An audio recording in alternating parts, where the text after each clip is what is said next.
ভারতের ওই কুকুর ঘেউ করে শুভেন্দুকে নিমন্ত্রণ জানাচ্ছি যে আপনি এসে দেখে যান বাংলাদেশের হিন্দুরা কত ভালো আছে। শুভেন্দু বারবার বলে বাংলাদেশের হিন্দুরা নাকি শান্তিতে নেই।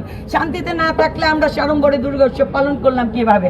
তরুণের কথাই বলি, তরুণ যেই দাতা দিল আমাদের পূজা 33,000 হয়েছে, তাহলে কিভাবে হলো? এই রমনা কালী মন্দির থেকে ভারতের ওই কুকুর ঘেউ করে শুভেন্দুকে নিমন্ত্রণ জানাচ্ছি যে আপনি এসে দেখে যান বাংলাদেশের হিন্দুরা কত ভালো আছে। আমি আপনাদের নিমন্ত্রণ জানাচ্ছি রমনা কালী মন্দিরের পক্ষ থেকে। 17 বছর আমাদের চারিদিকে সকল ধর্মের মানুষ নির্যাতিত হয়েছে। শুধু আমরা বলবো না যে শুধু সনাতন ধর্মাবলম্বী নির্যাতিত হয়েছে, সকল মানুষের জনগণ নির্যাতিত হয়েছে।